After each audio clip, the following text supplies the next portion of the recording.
karena orang tidak suka menyelidiki Alkitab bagi dirinya sendiri. Mereka lebih suka, kata firman Tuhan, pada akhir zaman mengundang guru-guru yang akan menceritakan dongeng berdasarkan firman Tuhan untuk menyenangkan telinga mereka. Guru-guru itu, pendeta-pendeta itu, pengkhotbah-pengkhotbah itu, Tuhan akan ikat dengan batu kilangan di leher mereka pada hari kiamat dan mencempakkan mereka ke lubang yang di sana ada keretak gigi.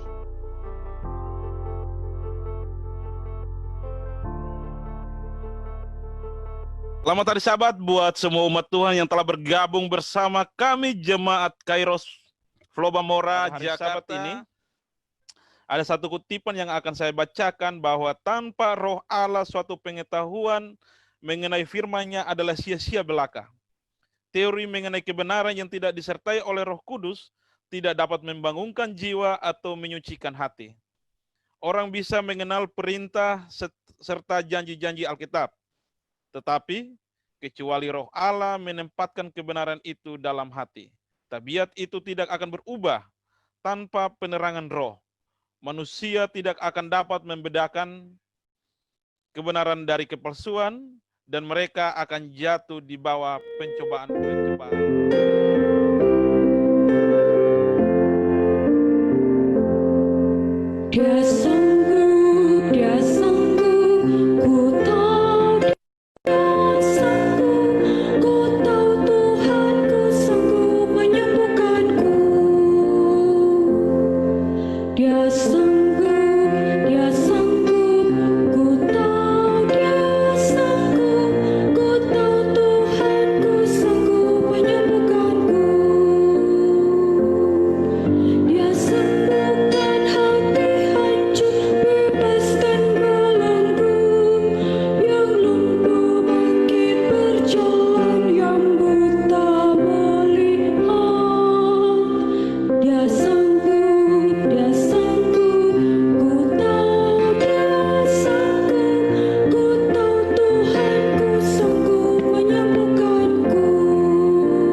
Kita pada siang hari ini adalah kasih karunia yang menyembuhkan.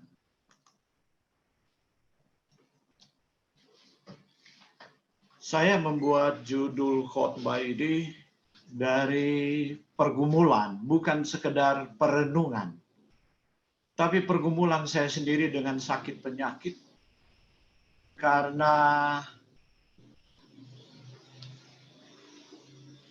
saya mengetahui kebenaran setelah berusia 28 tahun dari Penatua Pekabaran Injil, salah satu gereja Presbyterian yang terbesar di Asia Tenggara. Dan saya membaca buku Early Writings. Kemudian saya bertobat dan menginjil keluarga saya. Kemudian mengajak mereka dibaptis bersama-sama. Jadi saya tidak pernah dilawat, tidak pernah ikut KKR. Saya menemukan kebenaran oleh mencari, karena jiwa saya haus dan saya sakit. Saudara, dengan pertolongan Tuhan dari pergumulan yang panjang, maka ayat-ayat yang akan saya paparkan sebentar adalah ayat yang berbicara dalam kehidupan saya pribadi. Yang sebelumnya ayat ini tidak berbicara. Dia hanya menjadi logos pengetahuan di gereja saya sebelumnya. Saya bergereja 18 denominasi sebelumnya. Saya pindah dari satu ke satu, saya ikut oikumene. Tapi tidak ada jawaban yang saya temukan dari KKR kesembuhan yang saya ikuti.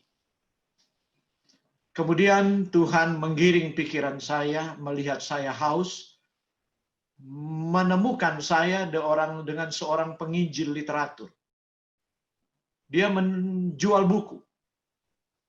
Waktu itu saya sementara dengan bos saya, sementara tunggu clearing di salah satu bank. Kemudian saya bilang saya hanya punya 5.000 uang. Dia bilang buku ini 7.500, tapi tidak apa-apa. Saya mau jual kepada adik. Yang jualan itu opa. Keningnya sudah putih, janggut putih. Tapi tidak pakai kacamata. Bajunya sudah lusuh, tasnya sudah lusuh. Opa itu bilang begini. Dia tunjukkan buku, saya tidak tertarik. Tapi kemudian dia tunjukkan writings. Kemudian dia bilang begini, saya tahu adik suka ini buku ini. Loh, ini opa kayak meramal. Dia bilang buku ini berisi bagaimana seorang wanita dipakai oleh Tuhan selama 70 tahun untuk menuliskan 100.000 lebih halaman manuskrip tentang penglihatan-penglihatannya. Dia hidup di 100 tahun yang lampau dan dia menuliskan apa yang Tuhan sampaikan kepadanya untuk menerangi halaman-halaman kitab suci yang kadang-kadang kita tidak pahami. Terus dia katakan, di dalam buku ini adik akan temukan bagaimana perjalanan umat-umat Tuhan, jalan itu semakin hari semakin sempit. Wah, saya kemudian buka halamannya satu persatu. Saya bilang, oke, saya tertarik. Buku itulah yang membuat saya kemudian bertemu dengan kebenaran. Saya mengambil buku itu, kemudian saya lihat hukum keempat bercahaya dituliskan di buku itu dalam perjalanan umat Tuhan. Maka kebingungan saya hilang. Kemudian saya mengambil analytical yang concordance, kemudian mulai mencari di ayat-ayat kitab suci. Saya kemudian bergabung dengan umat Tuhan di akhir zaman, tapi penyakit masih saya bawa. Dan melalui pergumulan yang panjang dan perenungan yang panjang, maka saya mengerti firman Tuhan yang ada dalam ayat-ayat berikut ini. Saya rindu membagikan kepada saudara-saudari yang sementara menyimak melalui Zoom maupun Facebook. Mari kita mulai. Pertanyaan saya selalu adalah, seberapa peduli Tuhan jika aku sakit? Itu juga mungkin jadi pertanyaan saudara-saudara. Seberapa Tuhan peduli jika kita sakit? Saudara, mari kita lihat Mazmur 94 ayat 9 katakan, dia yang menanamkan telinga, masakan tidak mendengar. Dia yang membentuk mata, masakan tidak memandang. Jadi waktu saya menemukan ayat ini, berhentilah semua keraguan-raguan saya bahwa apakah Tuhan mendengar penderitaan saya? Apakah Tuhan melihat pergumulan-pergumulan saya dengan kerentanan fisik dan kesehatan yang menurun? Di usia saya baru 20-an tahun. Mengapa saya katakan demikian? Sebab begitulah orang Kristen yang tanpa arah, hidup kekristenan yang hanya bergantung pada khotbah pendeta di atas mimbar, siaran radio dan TV, dan tidak pernah menyelidiki Alkitab secara pribadi. Maka apa yang disampaikan, itulah yang saya imani. Dan sayangnya hamba-hamba Tuhan itu hanya menyampaikan perkara-perkara yang menurut hemat mereka sesuai semangat zaman, itu akan disukai oleh anggota jemaat mereka, tapi tidak pernah memberi jalan keluar terhadap persoalan dan pergumulan saya. Nah, setelah saya mendengar ayat ini, saya menyadari bahwa Tuhan mendengar doa, Tuhan mendengar ratapan dan rintihan orang sakit. Dan Tuhan matanya memandang dan ia mengetahui penderitaan. Pertanyaannya kemudian muncul. Jika demikian Tuhan, mengapa engkau belum bertindak? Saudara, kita mungkin punya pergumulan yang sama. Anda mungkin sedang sakit. Dan Anda bertemu dengan Mazmur 94 ayat 9. Dan Anda diyakinkan bahwa Tuhan yang memberi kepada Anda telinga pasti tahu Anda punya rintihan bahkan sebelum Anda berdoa. Dan ia yang memberikan Anda mata pasti memandang bagaimana Anda terbaring, Anda menahan rasa nyeri.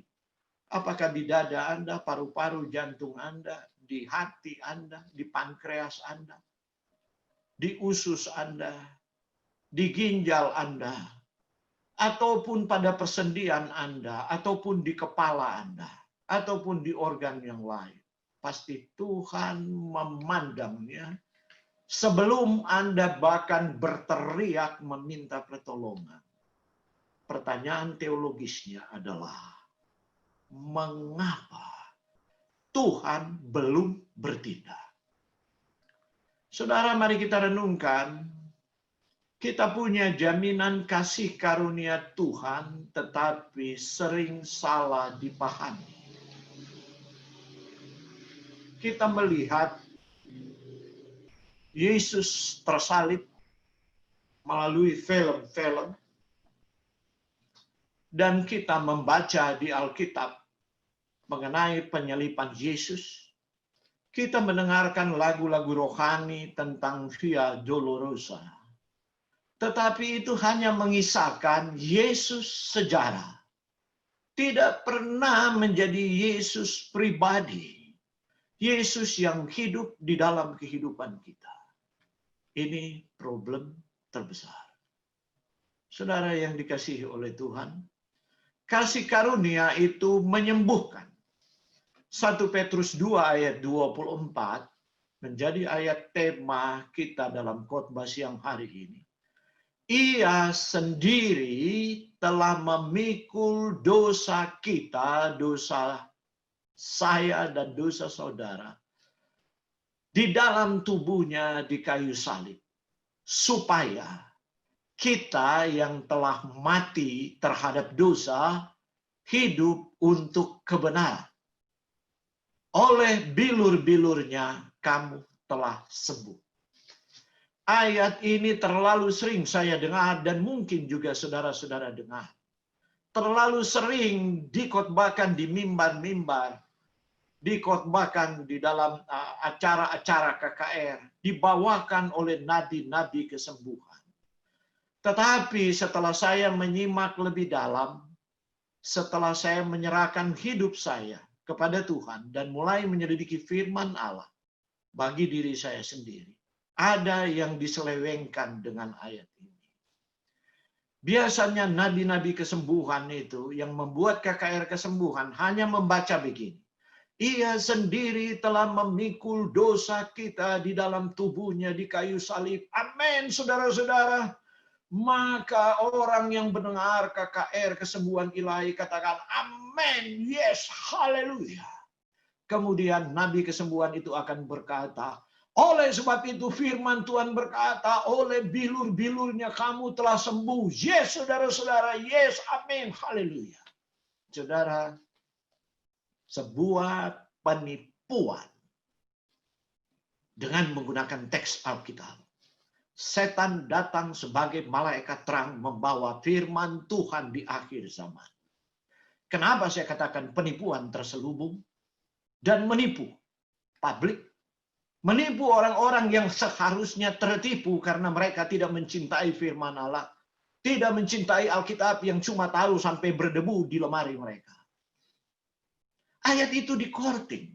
Kenapa nabi-nabi kesembuhan itu tidak mau membahas frasa yang di tengah? Supaya kita yang telah mati terhadap dosa hidup untuk kebenaran. Mengapa mereka tidak mau sebut itu? Sebab frasa ini tidak populer. Kalau itu disampaikan, maka orang tidak lagi datang berbondong-bondong ke KKR Kebangunan Rohani. Atau menghadiri ibadah-ibadah yang dibuat. Sebab itu syarat. Saya telah membahas firman Tuhan pada pertemuan pertama di hari Rabu. Tentang Yahweh Ropeka. Jehovah Rafa. Bagaimana Allah mau menyembuhkan tapi ada syaratnya. Di sini juga kematian Yesus itu menyembuhkan kita. Bukan hanya secara rohani tapi juga secara fisik. Tapi ada syaratnya. Syaratnya adalah supaya kita yang telah mati terhadap dosa hidup untuk kebenaran. Mari kita perhatikan kalau kita menjadi pelajar kitab suci yang sungguh-sungguh. Bukan hanya baca kitab suci seperti baca surat kabar dan baca komik. atau baca novel. Kita perhatikan teks itu, kita menemukan, dan kalau ini full screen di hadapan Anda punya gadget, Anda bisa melihat. Saya stabilo ada 3 kata di situ. Telah, kata keterangan. Kalau sebuah kata di dalam teks Alkitab diulang-ulang di dalam satu kalimat, betapa penting penulis Alkitab itu memilih bahasa, diinspirasikan oleh Roh Kudus, thought inspiration itu. Menuliskan kata itu berulang-ulang supaya mata kita memperhatikan. Yesus telah memikul dosa kita. Tapi apakah kita telah mati terhadap dosa? Baru kemudian kita bisa menuntut bilur-bilurnya telah menyembuhkan. Ini deduksi pertama. Harusnya khotbah ini sudah selesai.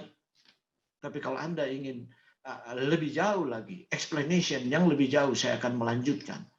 Tapi kalau Anda rasa bahwa itu sudah cukup bagi Anda bisa leave. Sebab Anda sudah bawa pulang satu kebenaran. Tapi kalau Anda masih haus terhadap kebenaran itu dan roh Anda masih menangis dan meratap untuk mencari tahu lebih dalam apa yang Tuhan mau di dalam firman-Nya, mari kita lanjutkan. Saya mengatur teks Alkitab itu dalam bentuk seperti ini. Beginilah cara saya belajar. Supaya lebih mudah dipahami. Apa yang telah Yesus lakukan dan apa yang harus kita lakukan. Mari kita lihat. Yang telah Yesus lakukan adalah ia sendiri telah memikul dosa kita. Itu sudah terjadi. Itu sudah terjadi. Tapi pertanyaannya, apa yang harus kita lakukan? Supaya kita yang telah mati terhadap dosa. Telah mati. Sudah selesai, telah. Apakah kita telah mati terhadap dosa? Dan telah hidup untuk kebenaran. Baru kemudian oleh bilur-bilurnya kamu telah sembuh. Ini deduksi kedua. Anda boleh leave kalau Anda merasa sudah cukup. Tapi kalau Anda masih haus untuk mendengarkan lebih lanjut, akan muncul pertanyaan. Mengapa kita harus mati terhadap dosa? Saudara, apa yang harus kita lakukan? Mati terhadap dosa, kemudian hidup untuk kebenaran.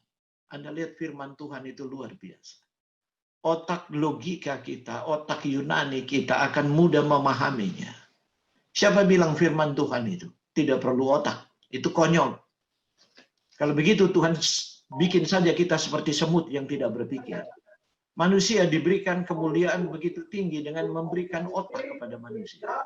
Agar apa yang Tuhan rindu komunikasikan kepada manusia itu manusia dapat mengerti dan berpikir dan memikirkannya dan merenungkannya. Jadi telah mati terhadap dosa dan hidup untuk kebenaran. Mari kita lihat, pertanyaannya akan muncul. Mengapa harus mati terhadap dosa? Saudara, Yesaya 59 ayat 2 katakan, tetapi yang merupakan pemisah antara kamu dengan Allahmu, ialah segala kejahatan. Dan yang membuat dia menyembunyikan diri terhadap kamu, sehingga ia tidak mendengar, ialah segala dosa. Jadi saudara, mengapa Tuhan tidak mendengar? Mengapa Tuhan belum bertindak? Karena dosa. Itulah teks kita mengatakan perlu mati terhadap dosa. Jadi saudara, dosa ini adalah jurang pemisah. Bahkan tangan kuasa Allah pun tidak bisa bertindak. Kita tahu Tuhan Allah Maha Kuasa. Tuhan Allah dapat melakukan apapun. Tapi kesuciannya tidak dapat berkompromi dengan dosa.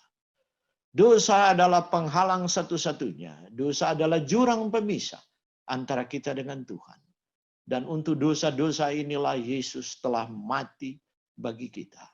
Pertanyaannya, apakah kita juga mau mati terhadap dosa itu? Banyak orang Kristen yang percaya dengan predestination. Ganda dari Calvinis yang dimulai dari seorang filsuf Yunani yang bertobat dari Hippo, Agustinus. di kira-kira abad keempat Masehi. Jadi itu bukan barang baru itu. Predestination, takdir-takdiran. Sekali selamat tetap selamat. Jadi banyak orang Kristen berpikir bahwa Yesus menyelamatkan kita di dalam dosa-dosa kita. Kita boleh terus berbuat dosa. Yang penting Yesus sudah mati bagi kita. Itulah sebabnya kekristenan dunia menjadi gado-gado dan ditonton bukan orang Kristen. Di mana-mana. Kekristenan dunia telah menciptakan satu roh cinta diri yang luar biasa. Yang haus akan peperangan. Dan haus akan cinta diri. Saudara, Tuhan betul-betul mendapatkan gambaran yang buruk oleh takdir-takdiran. Ya. Karena sudah ditakdirkan selamat sebelum dunia diciptakan. Jadi kalau engkau sekali percaya kepada Yesus, sekali percaya, sekali selamat, tetap selamat. Saudara, inilah kekonyolan yang terbesar. Kalau tidak, berarti bahwa sia-sialah kematian Tuhan. Kata mereka seperti itu. Padahal Yesus mau menebus kita dari dosa. Melepaskan kita dari kuk perhambaan dosa itu. Dan menciptakan kita baru. Itulah sebabnya kenapa baptisan itu harus diselamkan. Baca kembali Roma pasal 5. Dari 4 sampai 6 lah. Supaya jelas. Kalau mau lebih dalam lagi, dari 3 sampai Roma pasal 8. Baru betul-betul kita dicerahkan. Anda lihat di situ, waktu kita dibaptiskan bersama Yesus di dalam kematiannya. Kenapa kita harus diselamkan? Sebab itu tanda penguburan. Kalau percik mana ada orang dipercik disiram air dari kepala bisa mati. Tapi kalau orang dibenamkan di kolam kemudian pendeta lupa angkat dia, pasti dia, orang Manado bilang malamise. Dia akan mati sukar bernafas. Atau pendeta tidak angkat tangannya dari hidungnya, pasti dia mati. Kan tidak praktis bagi Tuhan, tiap kali mau dibaptis suruh gali lubang, orang dikuburkan kemudian diangkat lagi sesudah ditimbun dengan tanah. Itulah sebabnya dia harus dibenamkan di air dan Yesus sendiri telah menggunakan metafora air. Sebagai tipe, akulah air hidup. Jadi orang mati bersama Yesus harus dibenamkan ke dalam air. Kemudian dia bangkit bersama Yesus dalam hidup baru dari kebenaran Kristus. Itulah rahasia baptisan yang ditolak oleh 2/3 orang Kristen di dunia ini. Hanya oleh karena filsafat yang telah masuk ke dalam kekristenan. Ke dalam Alkitab. Karena orang tidak suka menyelidiki Alkitab bagi dirinya sendiri.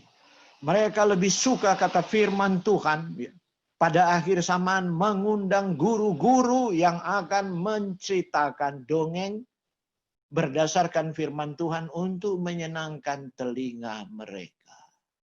Saudara, saya selalu berkata, guru-guru itu, pendeta-pendeta itu, pengkhotbah-pengkhotbah itu, Tuhan akan ikat dengan batu kilangan di leher mereka pada hari kiamat. Dan mencempakkan mereka ke lubang yang di sana ada kertak gigi.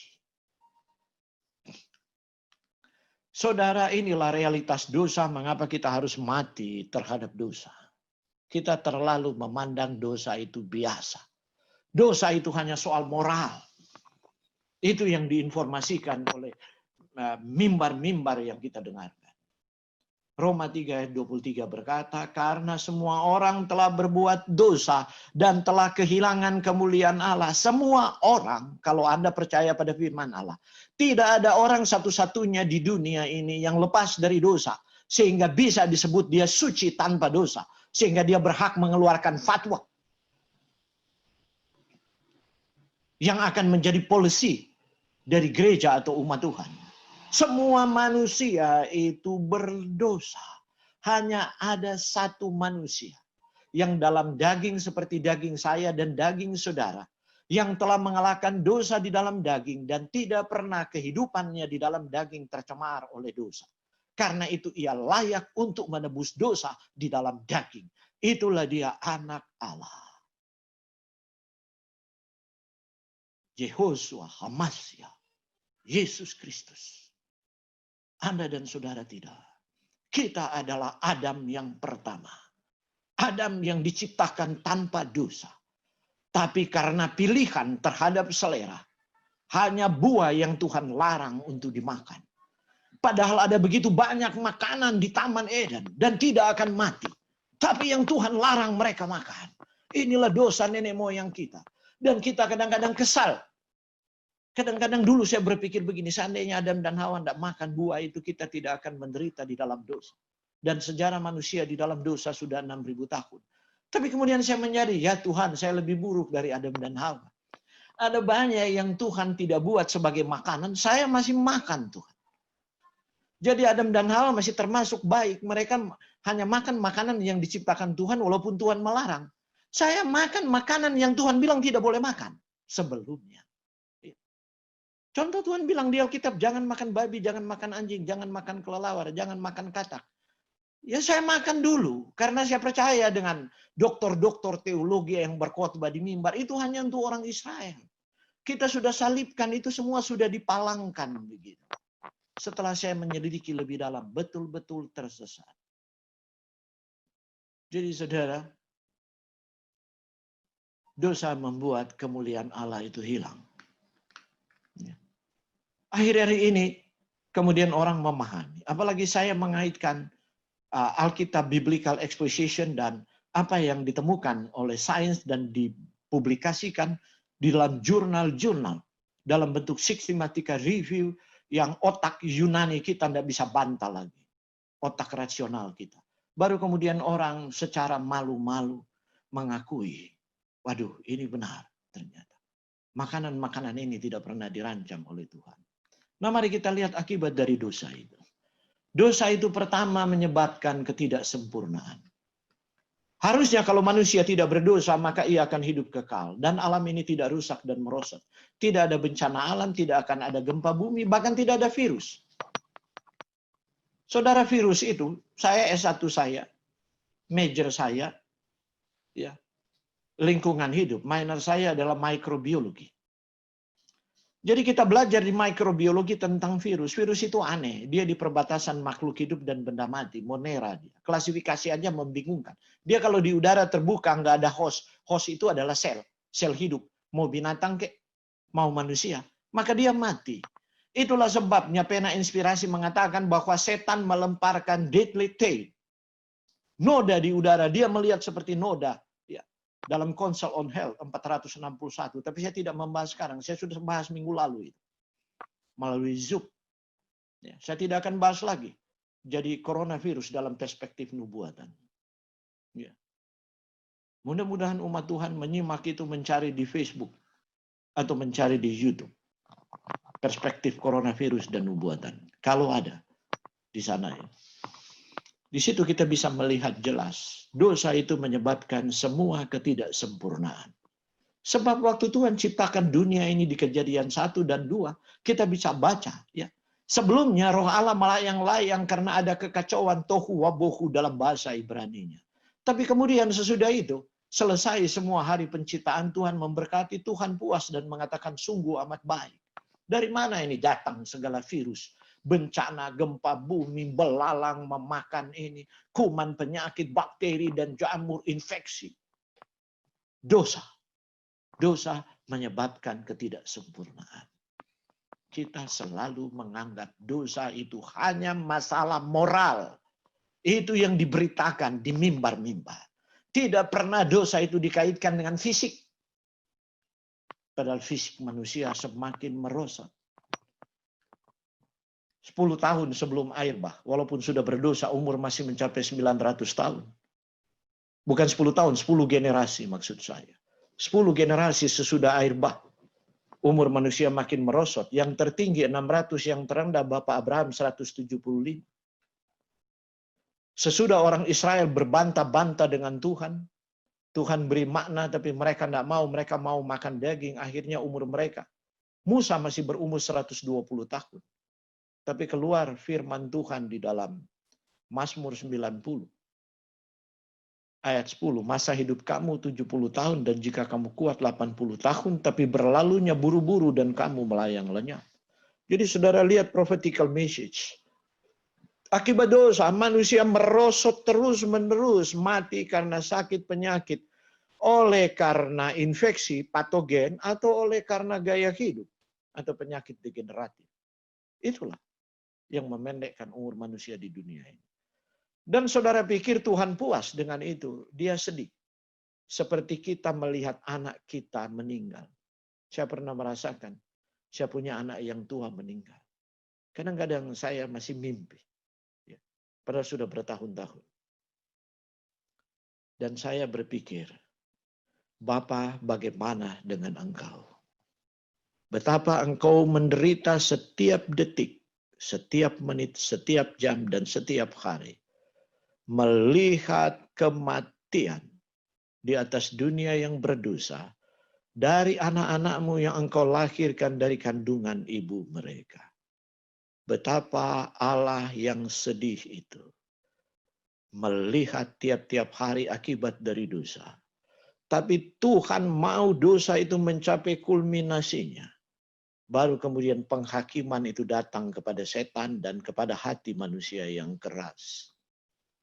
Saudara, ya, dan kita tidak akan lama lagi.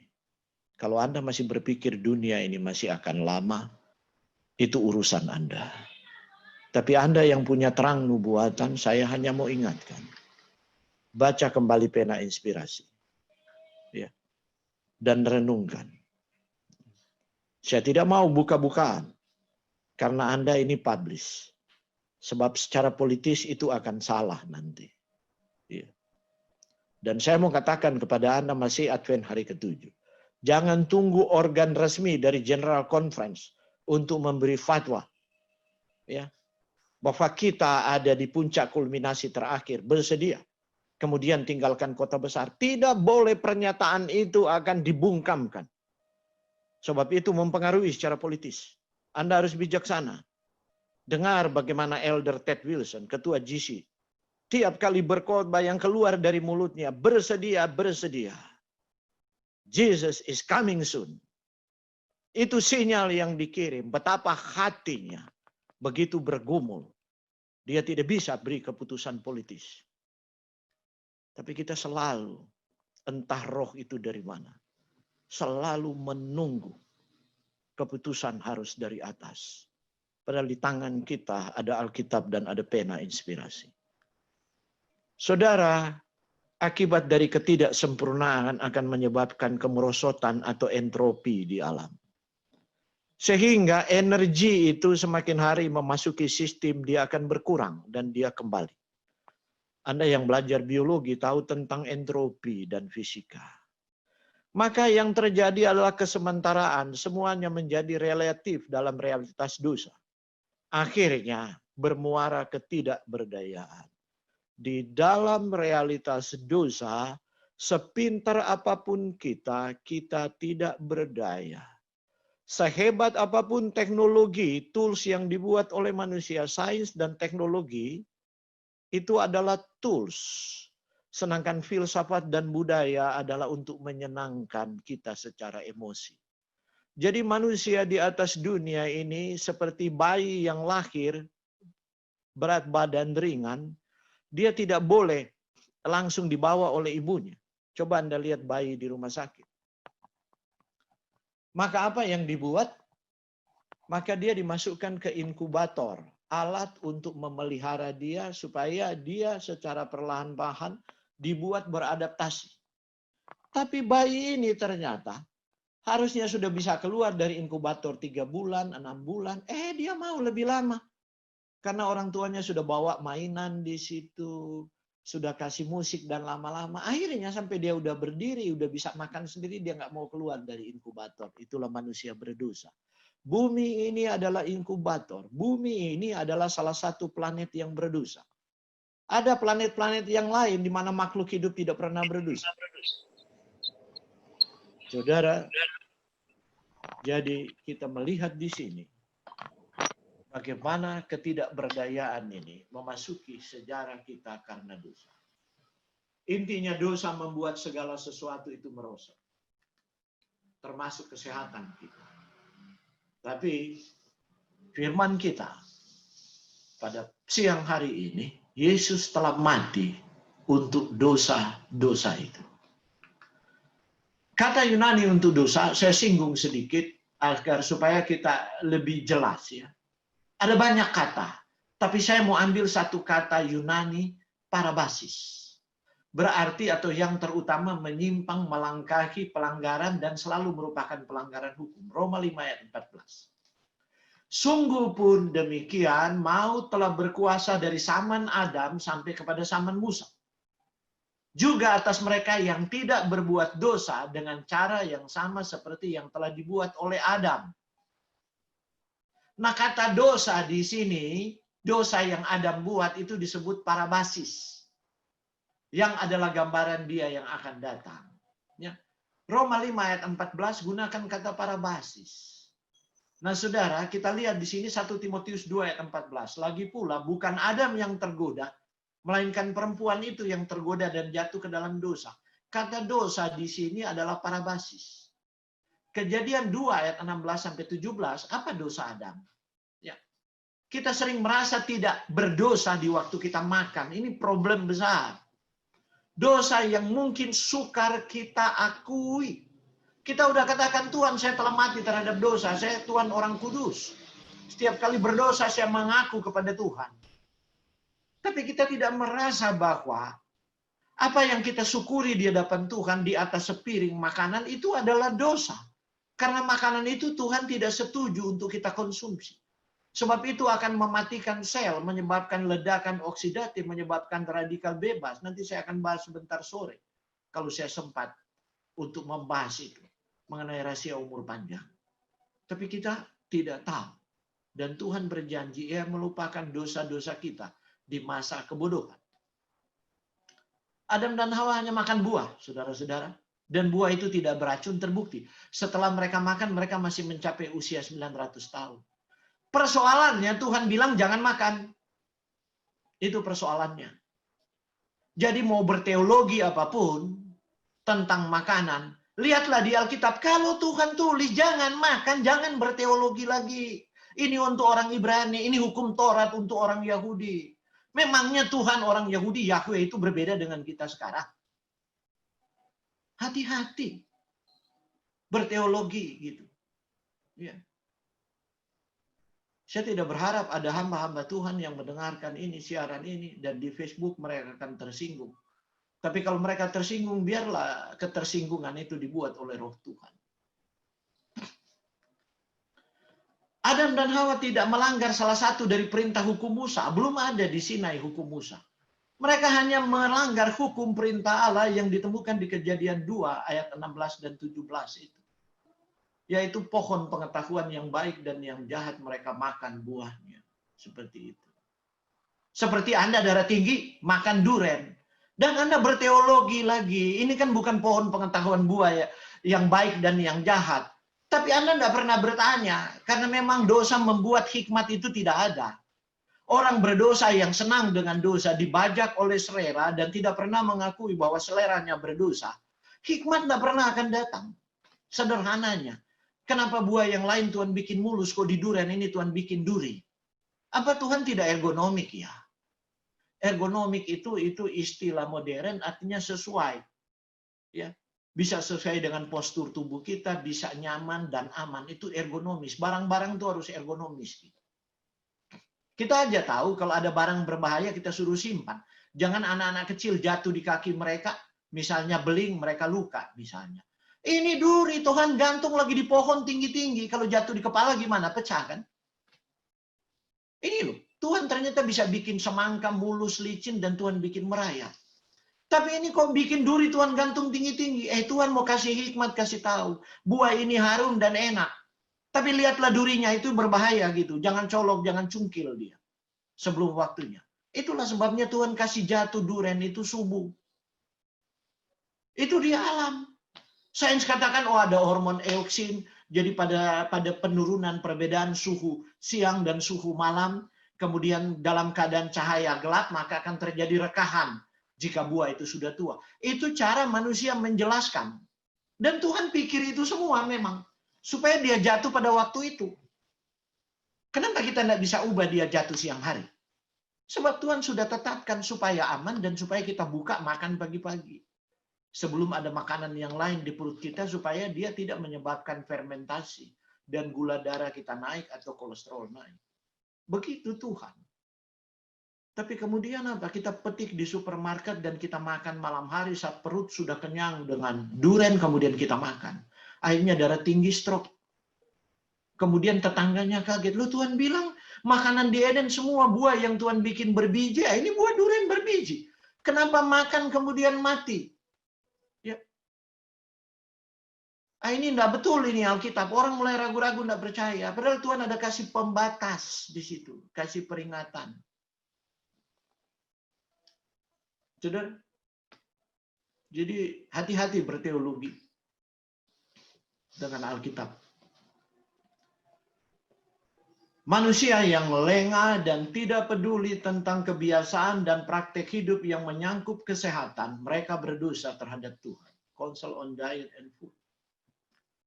Halaman 43 paragraf 3. Hakikat dosa. Selalu dosa itu selfishness. Cinta diri. Dan lawannya adalah kasih, love. Selflessness, menyangkal diri. Jadi waktu kita temperance, kita bertaraf menyangkal diri, maka lama-kelamaan dosa fisik itu dikikis dalam kehidupan kita berdasarkan kasih karunia Allah. Saya tidak katakan bertarak secara legalisme. Orang yang bertarak legalisme sukanya hakimi orang yang belum bertarak. Itu persoalannya. Tapi kita bertarak karena kita percaya, karena iman. Karena kita percaya, karena kasih karunia itu selalu cukup dan menyanggupkan. Dan kita mau mati terhadap dosa. Yang cinta diri itu. Agar supaya kita menjadi menyangkal diri sebagaimana kehidupan Kristus. Saudara, dari mana dosa memasuki sejarah manusia? Dosa masuk sejarah manusia Kejadian 1 ayat 29 tadi. Tuhan bilang jangan makan, mereka makan. Berdosa. Sekarang kita bertanya, adakah Alkitab membuat kontras untuk penebusan?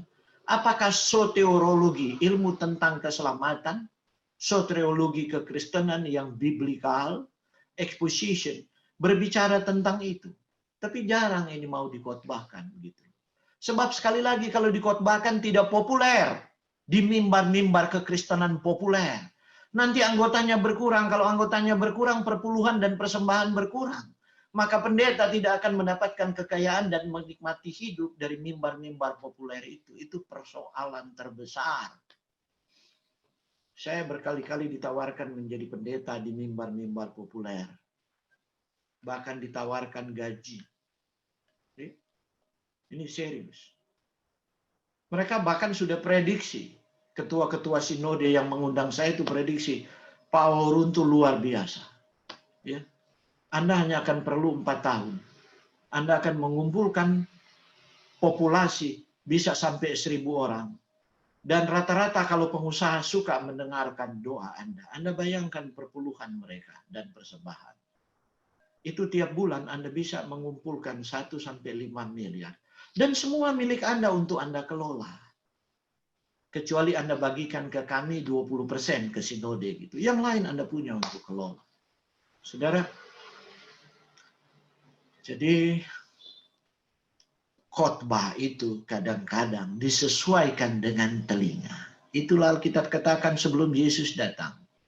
Orang-orang berdosa, orang Kristen yang senang dengan dosa dan tidak mau bertobat, akan mengundang guru-guru sesuai dengan keinginan mereka. Kejadian pasal 3, Tuhan melarang itu. Tapi ular berkata, sekali-kali kamu tidak akan mati, tolong catat. Ya.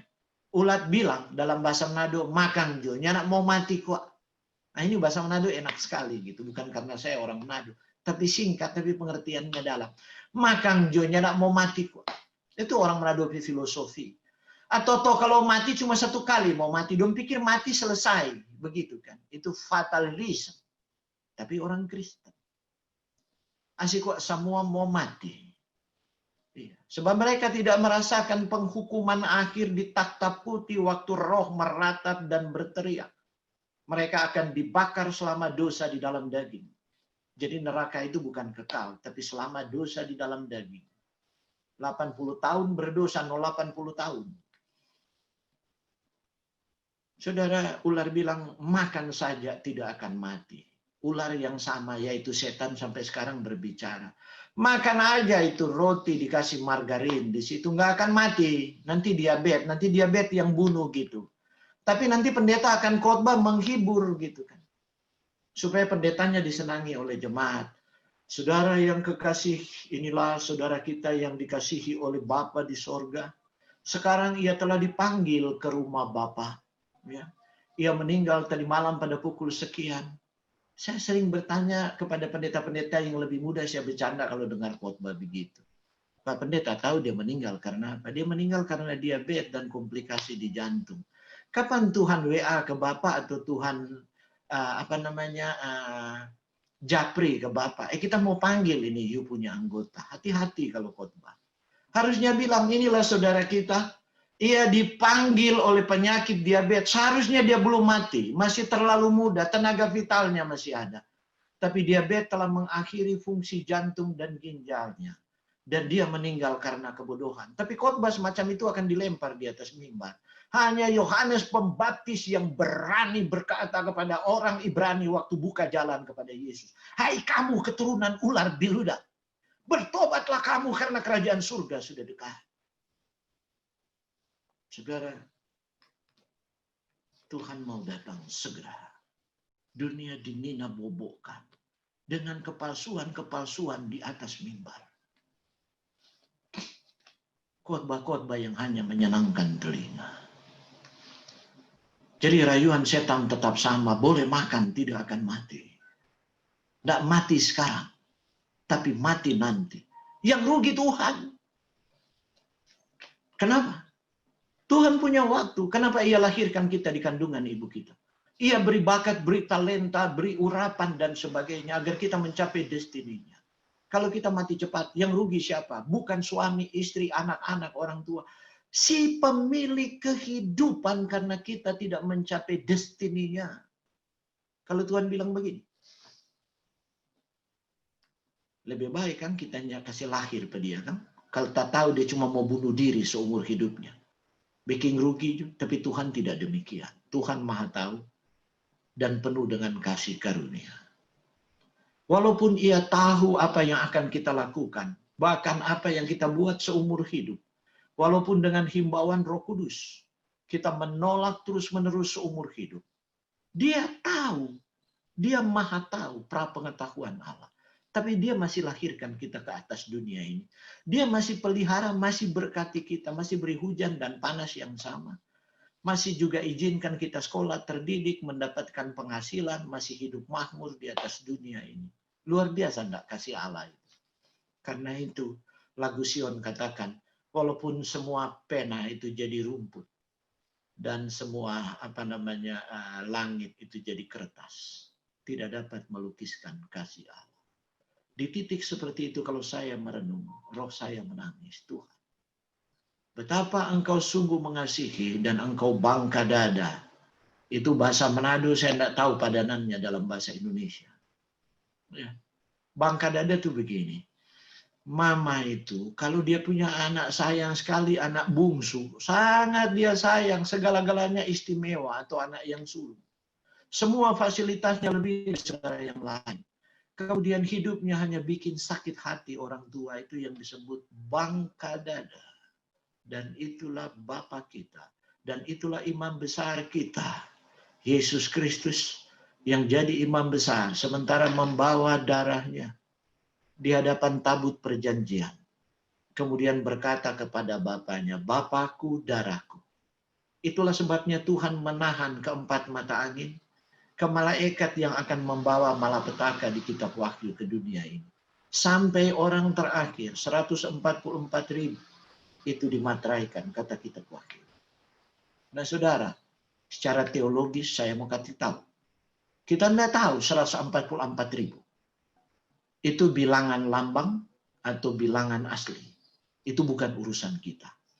Urusan kita adalah untuk bertanya-tanya dalam iman kita. So genap belum DP bilangan Tuhan dah materaikan untuk laterai, untuk disiapkan panggilan terakhir. Itu pergumulan kita sebenarnya. Jangan bertanya yang lain. Saya masuk enggak? Itu pergumulan kita. Di mana Yesus memulai peperangan terhadap dosa? Datang setan. Lihat, Adam yang pertama. Kalau Anda baca teks ini dan Anda bandingkan dengan Kejadian pasal 1 tadi, sampai pasal 2, waktu kejadian, Anda lihat Adam yang pertama dibuat tanpa dosa. Jatuh ke dalam dosa. Adam yang pertama lahir dengan preferensi. Propensity tak berdosa. Ya. Tapi toh berbuat dosa. Tapi Yesus yang lahir di dalam realitas dosa. Tubuhnya sudah dilemahkan oleh dosa. Ia keturunan Nuh dan Abraham seperti Anda dan saya. Tapi ia tidak memiliki propensity dosa. Dan tidak pernah berdosa. Dari dalam hatinya dan pikirannya tidak ada kecenderungan berdosa. Jadi Yesus mewakili Adam yang pertama dan mewakili Adam yang kedua. Adam yang pertama tidak berdosa kemudian berdosa. Tapi Adam yang kedua datang. Tubuh fisiknya sudah dilemahkan oleh dosa. Dia dicobai di padang gurun. Dibuat sangat lapar berpuasa. Kemudian setan datang. Anda lihat kontrasnya. Waktu setan datang kepada nenek moyang yang pertama, Adam yang pertama. Bahasa Adam yang pertama dan Adam yang kedua. Bukan teologi saya. Ya. Ini teologi Paulus. Anda bisa baca di kitab Paulus untuk jemaat di Korintus. Ya. Jadi Adam yang pertama ini, semua di Taman Eden ada sumber daya, ada makanan tersedia. Ya. Tapi mereka memilih melanggar. Mereka memilih tidak percaya. Jadi saudara, pelanggaran dimulai karena ketidakpercayaan. Jangan lupa, saya akan bahas lebih lanjut sebentar. Oke, mari kita lihat teks ini. Jadi Yesus dilahirkan begitu lemah secara fisik. Dia mewakili Adam yang pertama, propensity tanpa dosa. Karena itu dia dilahirkan oleh Roh Kudus. Saya nggak mengerti ya bagaimana kromosom Yesus. Apakah 46? Saya nggak tahu. Sebab pasti kromosom Y-nya saya nggak tahu. Sebab itu Roh Kudus lahirkan. Sebab perempuan hanya punya kromosom X. Setengahnya. 23 kromosom. Autosom 22 dan XY itu kromosom seks. Nah sekarang Yesus juga mewakili manusia berdosa karena dari Maria perempuan yang berdosa. Jangan bilang Maria itu seperti Tuhan ya. Perempuan suci dan tidak ada dosa. Alkitab tidak dukung itu. Walaupun ia menjadi ibu Yesus, ibu daging Yesus di atas dunia ini, Maria tetap adalah seperti wanita yang lain yang berdosa. Telah dilahirkan dalam dosa sebab pemazmur katakan dari dalam kandungan aku telah berdosa. Nah siapa yang lahir dari kandungan manusia? Yang tidak berdosa, termasuk Maria. Jadi jangan lebih-lebihkan Maria daripada wanita yang lainnya. Cuma karena Tuhan memilih dia. Ya Tuhan memilih itu dalam pikiran Tuhan. Kita nggak bisa ganggu gugat seperti Tuhan pilih orang Israel jadi umat perjanjiannya gitu. Padahal kita baca sejarah di perjanjian lama betapa kepala batunya orang Israel. Masa Tuhan nggak maha tahu? Tuhan maha tahu, tapi Tuhan memilih karena kasihnya. Apa beda orang Israel dengan bangsa yang lain? Coba saudara lihat. Baru keluar dari pimpinan Tuhan dari Mesir, mereka masuk tanah Kanaan. Sementara tunggu Musa, sementara tunggu firman Tuhan, mereka sudah menyembah berhala di bawah. Berhala mereka lagi adalah apa? Kabala itu sapi yang disembah itu, lembu emas. Berhalanya orang Mesir. Itu penyembahan berhala orang Mesir yang paling tua. Iya, sementara Musa di atas, sementara terima firman. Anda lihat mereka punya kepala batu, tapi kok Tuhan pilih? Jadi jangan lebih-lebihkan Maria ya. Maria wanita biasa. Cuma dia wanita saleh. Ya. Artinya dia menurut Tuhan. Dan Tuhan tahu. Jika Tuhan beri kesempatan. Dia untuk melahirkan putranya ke atas dunia. Wanita dia akan menurut. Padahal tradisi Ibrani waktu itu kalau ketahuan Anda hamil, tidak ada suami. Waduh. Anda bukan cuma mencoreng diri Anda akan dilempari dengan batu dan dicoreng seluruh keluarga Anda. Tapi Maria mau. Jadi Yesus itu mewakili Adam yang pertama dan Adam yang kedua. Dia mewakili umat manusia sebelum kejatuhan dan sesudah kejatuhan. Dia berbeda dengan kita dalam hal propensity. Kita punya propensity berdosa. Sejak lahir dari kandungan ibu kita udah berdosa. Kecenderungan kepada dosa. Karena itu kasih karunia Tuhan begitu besar kepada anak-anaknya yang ditipu oleh dosa di atas dunia. Nggak pilih bulu, semua Tuhan, termasuk orang kafir, termasuk orang non-Kristen. Saya mau sampaikan, Tuhan mengasihi Anda dan saya sama. Tidak ada bedanya. Karena itu kita ada di dunia ini. Dan kita hidup. Nafas yang kita hirup tiap hari, itu karena belas kasihan-Nya. Ilmu pengetahuan yang Dia berikan, itu karena kasih karunia. Pendidikan yang kita peroleh, pekerjaan kita, kekuatan kita untuk mendapatkan kekayaan, semua itu kasih karunia. Karena itu firman Tuhan berkata, baik orang baik dan orang jahat, semua akan menerima hujan. Menerima panas yang sama. Sebagaimana sinar matahari memberikan sinarnya. Demikian Yesus matahari kebenaran itu. Saudara, jadi penipuan setan sama. Setan suruh makan karena sudah lapar. Dan setan suruh makan itu roti. Roti tidak pernah dilarang. Ubah batu jadi roti. Tapi dengar apa kata Yesus, ada tertulis. Manusia hidup bukan dari roti saja. Apa yang Yesus mau katakan adalah, bukan jangan makan roti. Tapi kehidupan itu, ya, secara organik kita memang perlu makan. Tapi sebenarnya kehidupan itu ditopang oleh Allah. Atau kehidupan itu saya bisa lebih sempitkan dalam bahasa teknis Alkitabiah yang lain. Karena ada Roh Kudus yang telah dikirimkan. Jadi dari setiap firman yang keluar dari mulut Allah, itu yang membuat kita masih hidup di dalam dunia yang sumber daya sudah hancur dan merosot. Itulah yang membuat kita masih hidup, saudara, sekarang walaupun ada wabah corona. Tapi saya nggak mau bahas panjang, saya sudah bahas panjang lebar bagaimana memperkuat sistem imun itu sepanjang masa corona. Tapi ini ya jaminan bagi kita bahwa kita masih hidup karena belas kasihan saja, karena rahmat Tuhan, karena kasih karunia. Karena itu tiap pagi saya berseru ke takhta kasih karunia. Waktu saya terbangun dan mulai sadar, Bapa terima kasih. Aku ada hari ini. Jantungku berdenyut. Nafas bisa kuhidup hanya karena kasih setiamu. Belas kasihanmu kepadaku manusia berdosa. Ampuni saya Tuhan. Sucikan saya hari ini. Saudara, jadi medan perang itu adalah selera makan. Saya mau berhenti sementara di sini. Ada yang berani berteologi bahwa keselamatan tidak ada hubungan dengan makanan. Silakan Anda berteologi. Mudah-mudahan Tuhan memberkati Anda.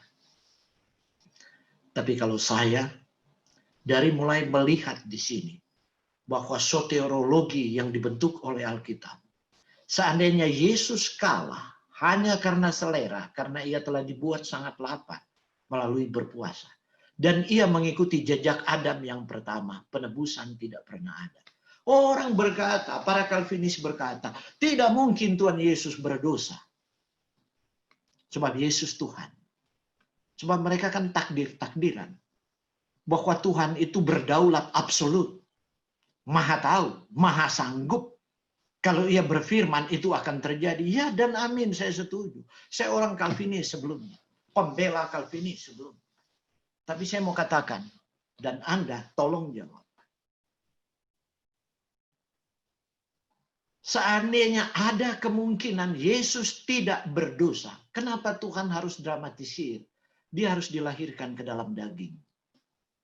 Dan harus mengambil bagian lahir dari perempuan yang berdosa. Maria. Maria saleh. Tapi sesaleh-saleh kita pun manusia itu berdosa. Karena keturunan dari Adam dan Hawa.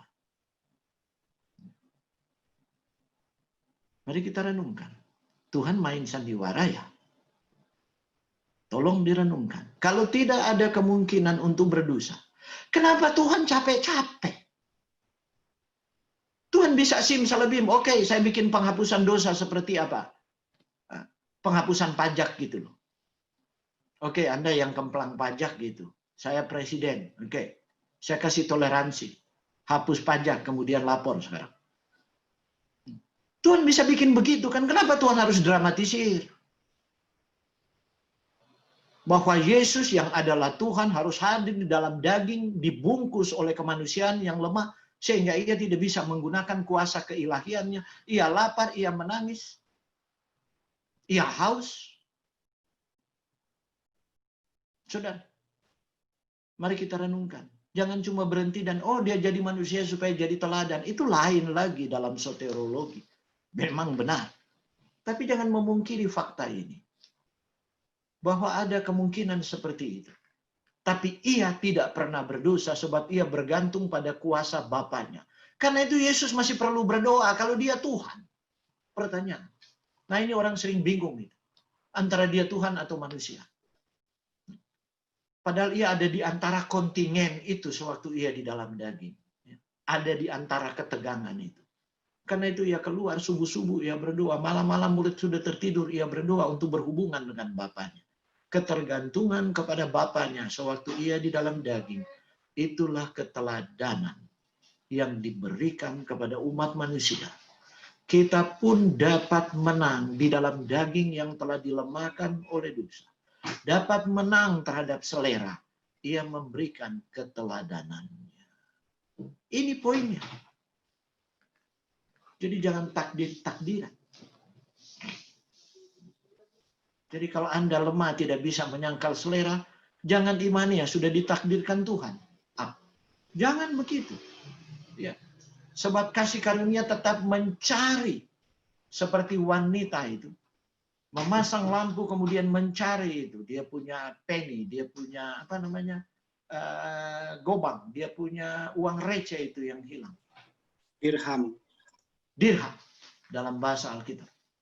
Tuhan itu mencari semua orang berdosa, termasuk yang telah menerima Injil yang kekal, telah lahir baru. Roh Kudus itu masih tetap agar supaya kita dapat menang. Dia akan bekerja seumur hidup kita. Sebab Tuhan tidak mau ada yang hilang. Tuhan rugi. Saya mau katakan kepada saudara dalam bahasa ekonomi supaya terbuka pikiran kita. Transaksinya terlalu mahal. Kalau Anda tidak bisa pahami juga. Anda telah biasa dalam kehidupan modern kan. Anda mau dapat barang berkualitas, Anda harus beli dengan mahal. Terlalu mahal harga penebusan itu. Itu harga daripada anak tunggal Allah. Yang daripadanya segala sesuatu telah diciptakan dan tidak ada sesuatu kalau bukan karena dia. Yang adalah dalam bahasa Yohanes yang tidak sanggup melihat kemuliaan Yesus waktu ia belum menjadi malaikat. Yohanes hanya sanggup mengatakan ia adalah firman. Firman apakah karena tulisan? Bukan. Karena Yohanes tidak punya bahasa dan tidak punya pengalaman. Itu persoalannya. Manusia dibatasi oleh bahasa dan pengalaman. Kadang-kadang baca Alkitab, kita pikir seperti itu. Kita dibatasi oleh bahasa dan pengalaman kita dengan budaya bagaimana kita dibesarkan. Membentuk kita punya paradigma, paradigm. Jadi waktu Yohanes lihat firman, karena dia sukar menggambarkan. Bagaimana sebelum Allah itu. Yang adalah firman, segala sesuatu dijadikan. Kalau segala sesuatu dijadikan melalui dia, dia apa? Malaikat? Bukan. Dia harus setara Bapa. Nah orang kemudian bertanya, oh bagaimana? Adanya Tuhan kita katanya kekal. Kok dia ada dua? Udah otak kita nggak sanggup memahami. Imani saja, percaya saja. Ya dan amin. Yesus itu Tuhan. Kemudian sekarang, waktu kemudian karena segala sesuatu dijadikan oleh dia. Maka malaikat juga tuh jadi melalui tangannya termasuk Lucifer itu. Yang berperang dengan dia. Saya mau bawa pikiran kita ke sana supaya kita semakin jelas. Karena dikatakan segala sesuatu telah dijadikan melalui dia. Berarti semua ciptaan. Termasuk Lucifer, termasuk alam raya ini dijadikan melalui dia. Sekarang baru Allah dengan dirinya sendiri dengan anaknya. Kemudian dijadikanlah Lucifer. Nanti malaikat itu bertanya, Tuhan seperti apa? Maka Yesus perlu menyangkal dirinya dan menjadi malaikat. Mikael. Itu kemerosotan. Allah yang tidak punya wujud. Kita nggak tahu sampai sekarang. Nggak bisa dibahasakan. Ya. Sebab Tuhan yang menciptakan molekul, Tuhan yang menciptakan atom, Tuhan ciptakan proton dan elektron. Kecepatan elektron di dalam siklotron untuk berjalan itu luar biasa. Kalau Anda senang dengan fisika atom. Saya senang dengan fisika atom dan masih membaca jurnal-jurnalnya. Itu kecepatannya luar biasa. Bahkan kecepatan cahaya sudah luar biasa. Saya mau katakan sudah ditemukan partikel yang lebih cepat dari cahaya. Kecepatan cahaya itu 300.000 km per jam. Nah, cahaya itu perlu 1 tahun untuk mencapai Orion, satu titik di angkasa luar, di mana umat-umat Tuhan akan bersahabat kelak di sana, yang belum pernah bersahabat di atas bumi. Sekarang kecepatan Tuhan berapa cepat? Nggak bisa dibayangkan. Jangan pernah berpikir Tuhan itu materi. Tapi waktu Yesus datang ke kehidupan manusia supaya manusia dapat mengenal Dia. Kadang-kadang kita berpikir begini, bodoh benar Lucifer itu ya. Kok dia mau lawan Yesus begitu cuma karena kecemburuannya. Persis kita. Karena Yesus lahir sebagai manusia, kita pandang enteng. Bukan hanya orang Nazaret yang tidak percaya kepadanya, kita juga. Tidak bisa sembunyi, roh kita menangis.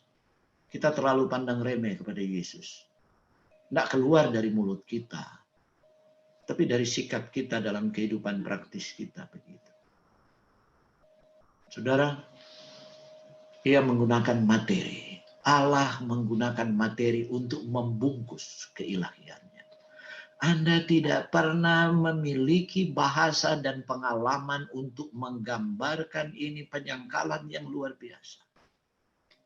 Kemudian menderita bersama manusia. Hanya untuk menunjukkan apa yang dibuat oleh nenek moyangmu itu salah. Tapi aku mengasihi kalian sebab kalian keluar dari tanganku. Dan aku tidak mau rugi. Aku bukan pedagang yang rugi. Tuhan itu pedagang yang penuh perhitungan. Tuhan telah membeli kita seharga penebusan begitu mahal. Dan Dia mau kita semua selamat. Itu tak kalau ada predestination. Takdir satu-satunya yang Tuhan takdirkan. Dalam teologi pribadi saya, Tuhan mentakdirkan kita selamat. Tapi Tuhan tidak merampas kebebasan memilih kita seperti Adam dan Hawa di Eden. Sehingga walaupun Tuhan tahu sekali mereka dilahirkan karena Tuhan Maha tahu, mereka pasti akan melanggar. Tuhan masih ciptakan. Dan Tuhan sudah tidak bisa berkompromi dengan dosa. Pelanggaran adalah dosa dan dosa itu akan mendapat hukuman di dalam daging. Akibat dosa adalah kematian. Maut sudah ditelan oleh penebusan, tapi kematian masih menjadi bagian dari kita. Nah, saudara-saudara, kita mau lanjut. Jaminan kasih karunia yang berikut adalah hidup untuk kebenaran. Jadi kita sudah jelas memahami dosa itu. Kalau belum jelas, saya mau ringkaskan dalam kata-kata ini sebelum kita tiba pada kebenaran. Mengapa kita harus mati terhadap dosa? Ya, kenapa Tuhan benci sekali terhadap dosa? Ya, saya mau beri dalam bahasa ekonomi juga. Sebab otak ekonomi kita kan lebih ramah untuk mencerna sesuatu. Ya, di dunia yang serba ekonomis ini seperti itu. Kalau bahasanya terlalu teologis kadang-kadang membingungkan bagi kebanyakan orang. Jadi saudara, hidupku adalah milik Tuhan sejak dilahirkan. Kemudian jadi milik Tuhan kedua karena penebusan. Amin. Saudara bisa amin. Ya. Jadi kita harus akui. Jadi baik intelektual, baik bakat, baik talenta itu Tuhan punya. Nafas kehidupan Tuhan punya. Perbuatan-perbuatan tangan itu Tuhan punya. Keterampilan kita untuk bekerja, mendapatkan uang dan kekayaan itu Tuhan punya. Tidak ada yang kita punya. Oke? Untuk mengatur supaya kita tidak cinta diri, Alkitab mengajarkan perpuluhan dan persembahan dan perbuatan kasih. itu sebenarnya hanya untuk mengikis dosa itu. Tapi orang tidak melihat itu. Itu hanya mengikis cinta diri. Sinless.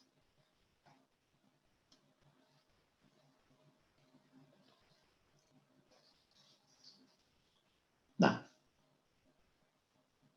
dosa itu bukan Tuhan punya. Sebab tidak mungkin dari Tuhan.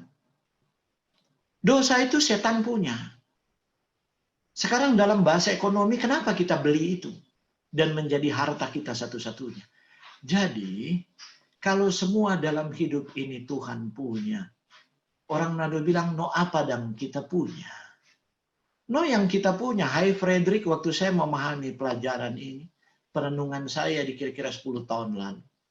Tuhan berkata kepada pikiran saya, Herr Frederick, hartamu satu-satunya adalah dosa. Sebab itu bukan punyaku.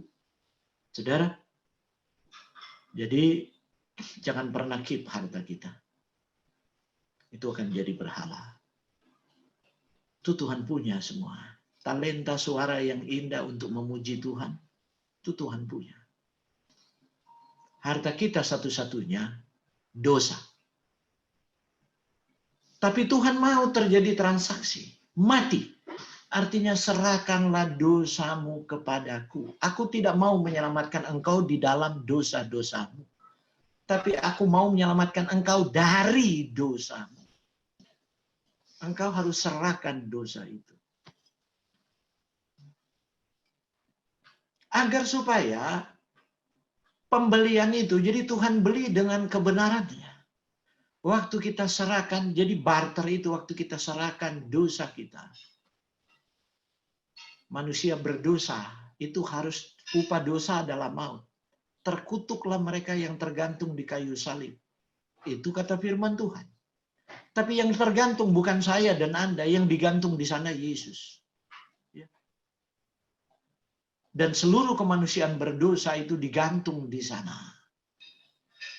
Itulah yang Tuhan mau, bawalah.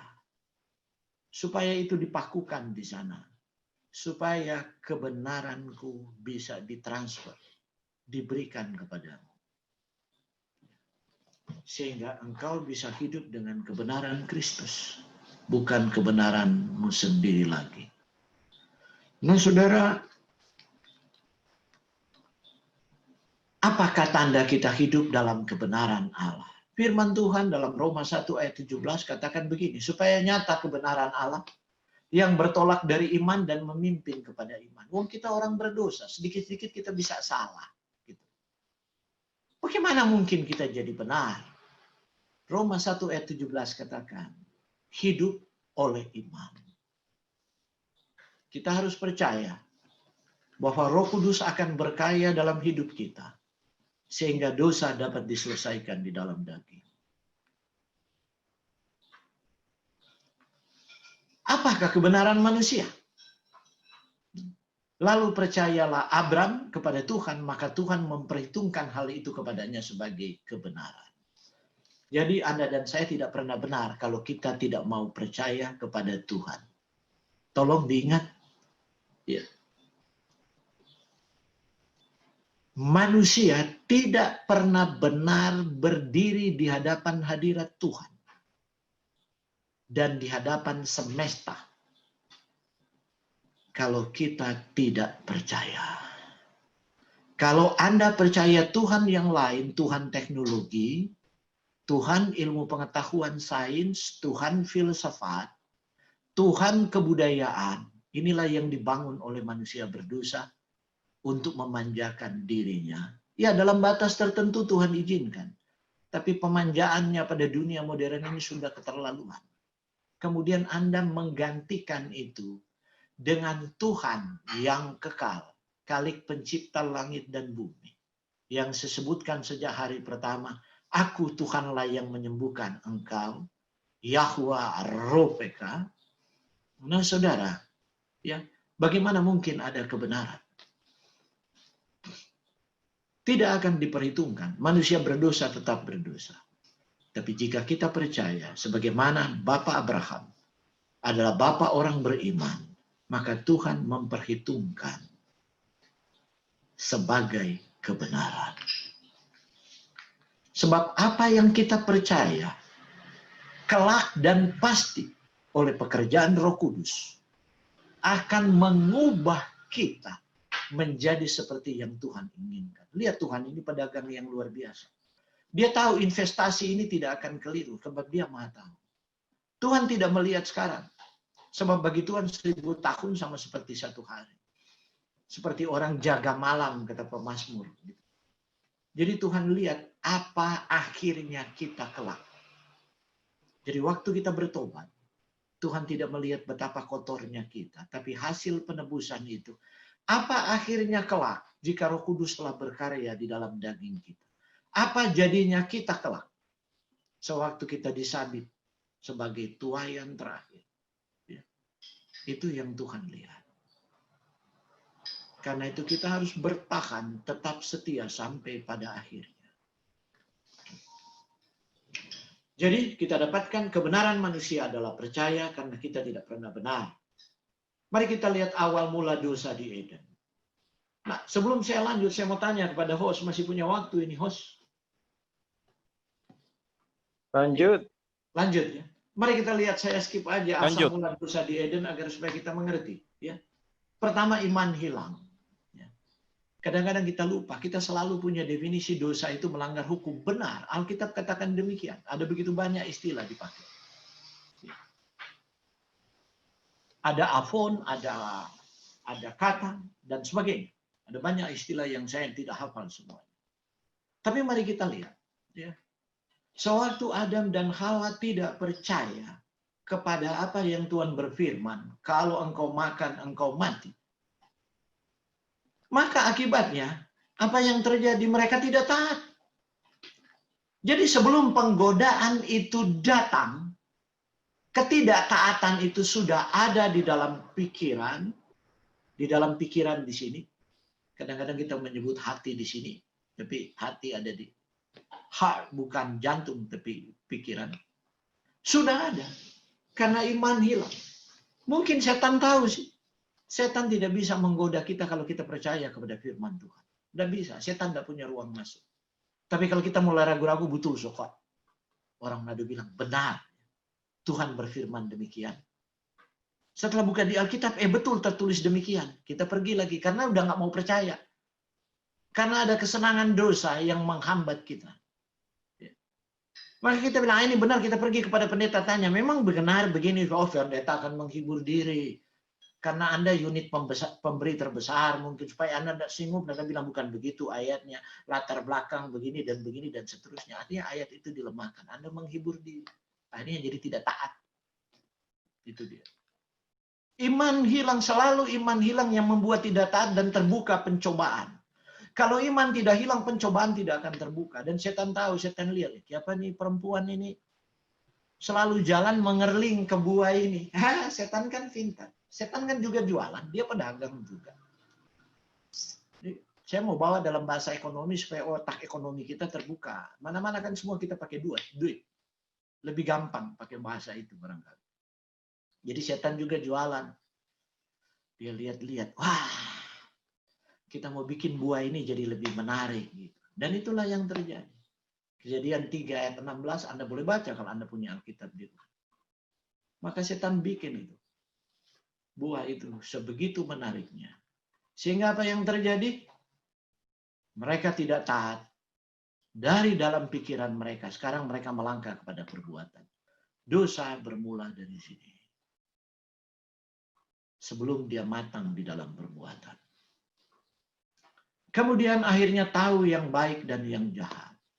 Jadi sewaktu kita tidak percaya kepada firman Allah dan tidak mau mengatakan ya dan amin Tuhan, kita menjadi tidak taat. Dan kalau kita sudah tidak taat, kita berada di dalam labirin dan kebingungan. Jangan lagi tanya kenapa Tuhan bikin saya kebingungan. Bukan Tuhan yang bikin, kita yang ambil keputusan. Seperti Adam dan Hawa. Tuhan bilang jangan, kalau kamu makan mati. Salah-salah kenapa mau makan. Tuhan tidak kirim malaikat untuk melarang mereka. Tapi Tuhan bekerja luar biasa. Supaya mereka tidak melakukan. Dan pelanggaran walaupun teks itu hanya singkat. Bukan sekali mereka lihat kemudian mereka melanggar. Memang Alkitab tidak menjelaskan lebih dalam. Tapi saya belajar dari pengalaman saya berdosa dan orang-orang berdosa. Pelanggaran itu mulai dari kebiasaan-kebiasaan dalam berpikir. Jadi mungkin mereka tiap kali lihat, mereka mungkin bilang, kenapa sih nggak bisa makan itu buah? Kenapa sih nggak bisa makan itu buah? Akhirnya jadi tidak tahu. Akhirnya tahu yang baik dan yang jahat. Sesudah itu tahu yang baik dan yang mereka ketakutan. Demikianlah manusia berdosa selalu ketakutan. Nanti kalau sudah sakit, sudah diabetes, nggak takut diabetes. Telan-telan obat, ada obat kok, ada duit. Kemudian dokter bilang komplikasi jantung.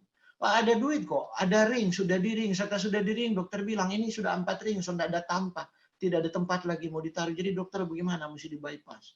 Oke, akhirnya bypass. Sudah di bypass 4 tahun, kemudian nggak bertobat lagi, masih menyumbang. Dokter bagaimana? Dokter bilang, ya udah nggak ada teknologi. Teknologi sudah berhenti. Jadi dokter ya tinggal tunggu-tunggu. Wah, mulai ketakutan.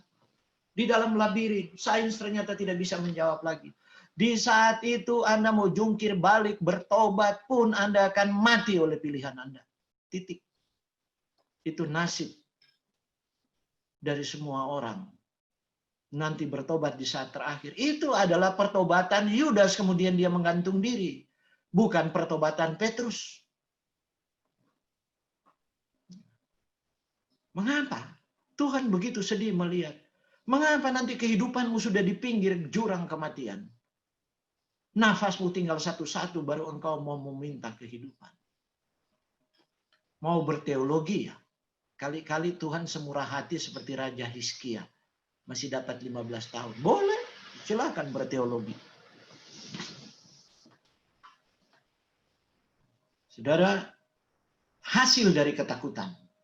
Karena bingung, tidak ada jawaban. Dan itu bagian realitas manusia di dalam dosa. Selalu ketakutan. Tapi saya tidak punya waktu untuk membahas ini. Ini saya bahas dalam psikologi stres. Kalau kita punya waktu lebih panjang di pertemuan-pertemuan lain, saya akan bahas tentang motivasi terbesar bagi manusia berdosa adalah ketakutan, bukan kasih. Contoh sederhana aja. Karena takut lapar ada orang yang mencuri. Tapi ada orang lain karena takut lapar, dia lihat orang tua miskinnya lapar, dia berusaha untuk sekolah. Jadi pendidikan, motivasinya dididik adalah supaya dapat pendidikan, supaya kalau dia pintar, dia bisa cari uang. Jadi kalau dia mau jujur, motivasinya karena dia lihat orang tuanya terlalu miskin, sampai waktu sakit tidak ada pengobatan. Itu ketakutan. Mudah-mudahan banyak orang yang menikah motivasinya bukan karena takut. Takut jadi jomblo, takut jadi tua, takut jadi lain-lain. So, motivasi terbesar manusia adalah ketakutan. Karena itu dunia sering guru gunakan ketakutan. Kalau angkamu tidak 7, engkau tidak naik kelas. Anda lihat, motivasi ketakutan. Kita motivasi anak kita juga begitu. Kalau kamu tidak buat begini, mama tidak akan sayang kamu lagi. Semua. Itu motivasi kita dalam dosa. Ya. Hasil dari ketakutan apa? Hubungan rusak. Karena ini Adam takut, nih Hawa takut, Adam mulai bilang, oh itu kok gara-gara ngana. Itu karena kamu lah saya makan buah ini. Hawa bilang, siapa yang paksa?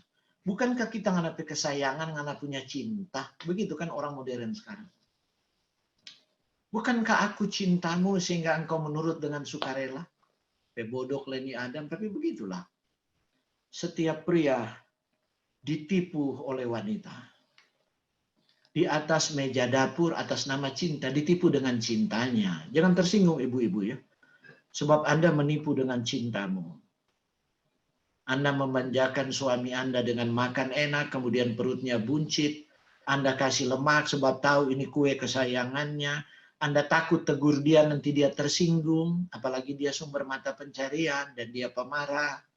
Maka Anda bikin semua makanan kesenangannya. Kemudian akhirnya dia sakit-sakitan. Anda meratap kepada Tuhan, Tuhan tidak jawab, dia mati muda. Akhirnya Anda janda. Anda mau komplain ke siapa asuransinya? Kepada Yesus, Yesus bilang, bukan kan ada racun pada dia? Bukankah engkau racuni dia tiap hari di atas meja makan atas nama cintamu? Saudara, hubungan rusak. Adam dan Hawa tuduh-menuduh. Apa Adam punya alasan? Hei Adam, Tuhan katakan, kenapa engkau bersembunyi? Oh Bapa, aku telanjang. Loh, siapa yang bilang kamu telanjang? Kira-kira kalau saya parafrasa begitu. Tuhan, karena aku makan itu buah pohon. Loh, itu kan tidak boleh dimakan. Kenapa kamu makan itu? Lapar sih kamu, Adam. Tuhan ini kan Maha Kasih, sabar sekali tanya. Apakah kamu lapar, nak? Nah, ada banyak makanan. Kenapa kamu makan? Itu tidak boleh dimakan. Ini konsekuensinya. Habis perempuan. Tapi bukan begitu Adam bilang. Pasti dia marah waktu itu. Karena dosa kan sudah ada. Maka Adam tidak lemah lembut lagi. Dia bilang, perempuan yang engkau tempatkan di sisiku yang membuat aku melanggar. Bayangkan. Dulu waktu ini perempuan jadi, Adam bilang begini, oh ini adalah daging dari dagingku, tulang dari tulangku. Aduh, ungkapan yang paling mesra, dia persis kita. Sama cantiknya. Persis, so ini kok tapi mau kalau bahasa Melayu. Ini calon yang luar biasa Bapak. Bapak tahu persis sekali kita punya hati. Tapi sekarang dia bilang apa? Perempuan yang kau tempatkan di sisiku. Anda buka, Anda punya teks di Alkitab. Jadi apa yang Adam mau bilang? Adam persalahkan Tuhan. Kenapa kok pibeking di perempuan soe ini? Sampai dia bikin kita melanggar. Jadi saudara, dosa mulai dari iman hilang. Kemudian tidak taat. Kemudian kita tahu baik dan jahat. Kemudian kita ketakutan. Kemudian hubungan kita rusak. Kemudian saudara, kasih itu hilang. Kalau hubungan rusak. Di rumah tangga kalau setuduh menuduh. Gitu. Anak Anda misalnya stroke umur 30. Anda umur 60 belum apa-apa. Karena Anda manjakan dia dengan nastar kastengel, dengan cake, dengan roti. Minum susu sapi, daging. Tidak pernah makan sayur. Kenapa Anda bisa umur 80 tahun? Sebab Anda dulu di kampung hidup susah. Makan sayur dan kerja keras. Ke sekolah aja jalan 10 kilo. Pulang sekolah harus jualan di pasar. Hari Minggu harus ke kebun, harus macul. Ya. Anak Anda takut dia jadi susah, jadi miskin. Karena itu Anda manjakan, Anda beli sepeda motor, beli mobil, dia ke sekolah, dia nyetir. Makanan semua tersedia. Olahraganya seminggu sekali basket dan voli. Anda kan olahraga tiap hari. Kemudian dia meninggal. Dia stroke. Anda komplain kepada Tuhan. Tuhan, kenapa engkau timpakan hal yang buruk ini padahal aku setia kepadamu Tuhan dari masa mudaku. Tuhan Yesus kalau dia lahir lagi di dunia kita sekarang. Dan Tuhan Yesus jawab, tidak enak sekali di telinga, siapa yang bunuh dia? Bukankah kamu yang memberi dia makanan enak dan gaya hidup yang salah? Merusak jantungnya. Ini konsekuensi ini harus kamu terima. Tuhan, kenapa engkau tidak bikin mujizat Tuhan? Tuhan akan bilang begini, saya juga tidak bikin mujizat Adam dan Hawa. Waktu Adam bermaksud untuk melanggar dan Hawa untuk makan buah itu, saya juga tidak bikin mujizat. Karena kasih karuniaku cukup bagimu. Engkau kuberikan akal budi, kuberikan hikmat, tapi kenapa engkau tidak mau pakai? Setelah kasih hilang dan iman hilang, muaranya hanya satu, kutuk. Kutuk itu adalah sakit penyakit di dalam sejarah manusia. Ada hamba Tuhan ke sana kemari, berkhotbah, memutuskan rantai kutuk. Setelah saya ikut khotbah-khotbahnya, ternyata pemahamannya tentang kutuk sedangkal itu. Kutuk itu adalah iman hilang dan kasih hilang. Itu terjadi di dalam fisik, penyakit organik, secara moral itulah kejahatan yang ada di mana-mana. Seandainya orang percaya kepada Allah, di waktu percaya, ya, terjadilah responsive love. Waktu percaya Yesus mati bagi saya, pengorbanannya luar biasa.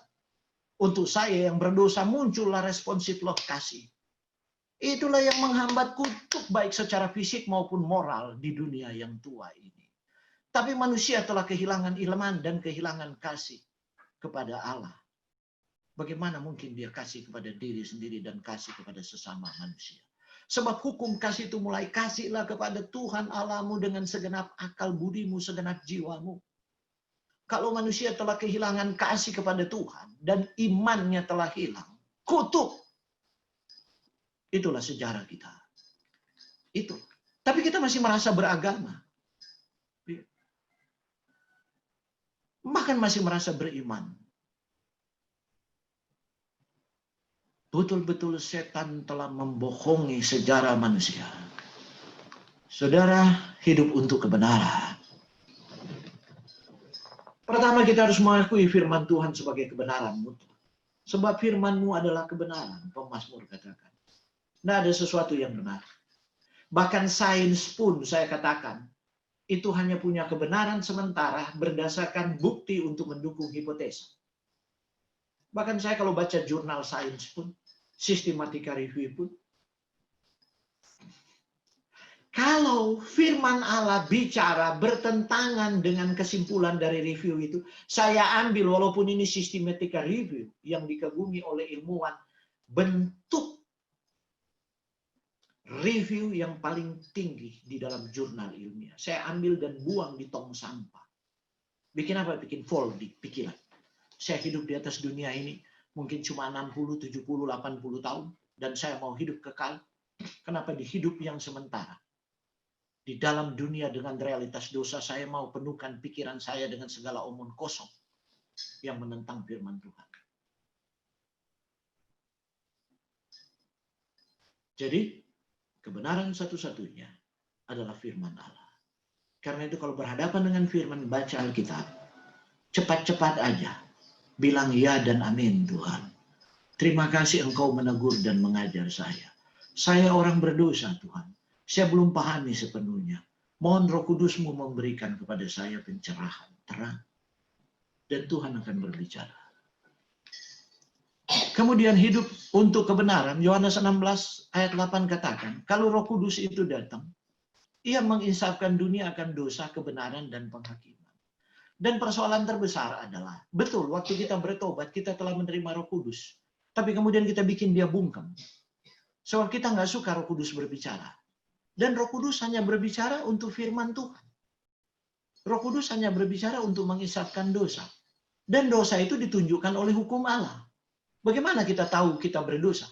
Bagaimana kita tahu kita punya wajah, ada coreng atau tidak kalau kita tidak berdiri di cermin? Itulah Rasul Paulus katakan. Bahwa oleh hukum Allah kita mengenal dosa. Bagaimana kalau hukum Allah dipalangkan? Ya, siapa? Alkitab tidak pernah ajar, tapi pendeta-pendeta yang akan diikat oleh batu kilangan, saya bilang tadi, mengajarkan hukum Allah dipalangkan. Dan tidak ada cermin lagi manusia berdosa. Untuk berkaca apakah saya berdosa atau tidak. Itu persoalan terbesar. Padahal ayat bersautan tadi katakan yang berhubungan bahkan dengan kesembuhan fisik. Matius pasal 12 ayat 15b. Kalau Anda baca ayat 18 sampai ayat 21, ayat 18 dan ayat 21, paragraf terakhir, ayat 18 dan paragraf terakhir ayat 21. Paragraf 18. Anda bisa buka, Anda punya Alkitab. Ayat 18. Matius 12, paragraf terakhir dia katakan bahwa ia akan memaklumkan hukum. Jadi kalau ia datang, Yesaya meramalkan ia akan memaklumkan hukum. Memaklumkan, menyebarkan pidato hukum kemana-mana. Kemudian ayat 21 katakan, ia akan membuat hukum itu menang, walaupun bulu itu patah terkulai dan sumbu habis terbakar. Saya mau katakan apa? Itu khotbah yang lain. Tapi saya sudah singgung ayat ini.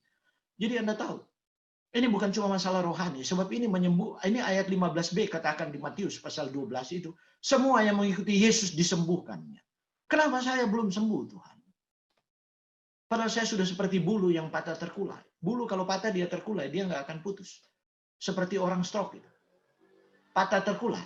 Tapi Tuhan bilang, aku bukan pembunuh, setan itu pencuri dan pembunuh sejak dari awalnya. Tapi Yesus berkata dalam Yohanes pasal 10, aku datang supaya kamu mempunyai hidup dan mempunyainya di dalam segala kelimpahan. Jadi saudara, kita sudah patah terkulai, sudah stroke, sudah penyakit apa, sudah kena COVID, sudah patah terkulai. Tuhan bilang, aku datang bukan untuk memutuskan kehidupan. Bahkan kita sudah seperti sumbu yang pudar nyalanya. Orang kanker stadium terakhir. Dokter bilang, sudah, Anda sudah di end stage. Sains berhenti, angkat tangan. Tidak ada kemoterapi lagi. Percuma mau dikemo. Buang biaya tapi status quo. Malah fisikmu akan semakin merosot. Bawa pulang aja.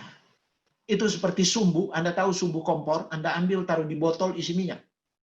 Kemudian Anda bakar. Itu lampu botol. Dulu saya anak-anak begitu. Lampu di botol. Kalau minyaknya sudah habis, disedot sumbunya akan terbakar. Lama-lama dia pudar. Sumbunya jadi pendek. Jadi abu. Nah, kehidupan seperti sumbu yang pudar nyala pun Tuhan bilang tidak akan dipadamkan, sebab Ia datang supaya kita mempunyai hidup. Itulah kasih karunia itu yang menyembuhkan. Tapi mengapa itu belum terjadi? Yesus datang untuk memaklumkan hukum. Dan waktu dia bicara ayat 21 itu, sumbu yang pudar nyala, bulu yang patah terkulai dan sumbu yang pudar nyalanya. Pendeta-pendeta nabi kesembuhan hanya baca, mereka korting lagi ayat paragraf, mereka korting lagi anak kalimat paragraf terakhir. Ia membuat sampai hukum itu menang tidak pernah dikutip. Bukan main kejahatan yang dibuat di atas mimbar. Dan anggota katakan, ya, amin, haleluya. Padahal mereka sementara ditipu karena mereka tidak menyukai firman Allah untuk membaca Alkitab mereka sendiri. Mereka lebih suka mengundang guru-guru sesuai dengan pendengaran mereka. Jadi saudara, kalau Roh Kudus datang, dia insafkan dosa. Dia akan pakai firman Allah. Dia akan pakai hukum Allah. Engkau berdosa. Kemudian dia akan beritahu tentang kebenaran. Sehingga kita tahu bahwa penghakiman itu memerdekakan. Jangan pikir penghakiman Tuhan seperti penghakiman di dunia ini dan kita ketakutan. Jadi investigasi Tuhan itu betul-betul memerdekakan. Supaya kita bisa hidup kekal bersama dengan Dia. Itu adalah kabar baik sebenarnya yang Tuhan berikan. Kemudian saudara, 1 Korintus 6 ayat 9. Atau tidak tahukah kamu bahwa tubuhmu adalah bait Roh Kudus yang diam di dalam kamu? Roh yang kamu peroleh dari Allah, dan bahwa kamu bukan milik kamu sendiri. Ini hal yang tiga yang perlu kita sadari. Tubuh kita telah dibeli. Jadi penebusan bukan hanya masalah moral. Soteriologi. Kekristenan yang hanya menekankan masalah moral dan kehidupan kekal nun di seberang sana gagal. Kenapa? Bahwa waktu Tuhan membeli kita, seperti kita kalau beli villa, kalau Anda punya duit, masa Anda biarkan itu villa? Tiap minggu cuma pergi, pasti ada pembantu. Untuk tiap hari itu sapu minimal. 1 minggu 1 atau 2 kali dipel. Rumputnya harus dipelihara. Anda tempatkan orang di sana. Karena itu terlalu mahal. Demikian waktu Yesus membeli kita di pasar dosa, kita terlalu mahal di matanya. Sebab Ia beli dengan hidupnya. Berapa mahal harga Yesus? Semahal segala ciptaannya. Lebih mahal dari itu. Dan tidak terukur pengorbanannya. Nah saudara, kita telah dibeli. Karena itu Ia tempatkan Roh Kudus. Karena itu Rasul Paulus katakan di ayat yang lain, bahwa itu menjadi uang muka atau jaminan. Tapi ayat ini saya tidak kutip di sini. Atau arabon. Kalau sebenarnya bahasa Yunani itu, kita terjemahkan ke dalam bahasa sehari-hari. Waktu dibilang jaminan itu uang muka. Bisa diterjemahkan uang muka. Jadi kalau tahu bahasa Alkitab, bahasa asli enak sekali kalau baca teks Alkitab. Itu uang muka. Jadi seperti beli satu barang yang sangat berharga. Nah Tuhan beri ini Roh Kudus. Supaya Roh Kudus ini tiap hari bekerja di dalam hidup, menginsafkan dosa. Dan menanamkan kebenaran di dalam daging. Sehingga kebenaran itu menjadi daging. Sehingga kita bisa hidup di dalam karakter Kristus. Seperti itulah yang Allah kehendaki. Nah saudara, kita harus mengakui tubuh kita sebagai bait Roh Kudus. Kita bukan milik kita sendiri lagi. Tuhan menciptakan kita pertama kali, tapi kita terjual di bawah kuasa dosa.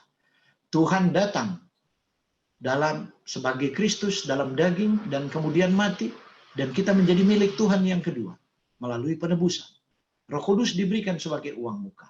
Itulah sebabnya Roma pasal 8 ayat 11 katakan begini. Dan jika roh Dia yang telah membangkitkan Yesus dari antara orang mati diam di dalam kamu, maka Ia yang telah membangkitkan Kristus Yesus dari antara orang mati akan menghidupkan juga tubuhmu yang fana oleh Roh-Nya yang diam di dalam kamu. Ini lebih jelas. Kehidupan tubuh fana kita ini setelah ditebus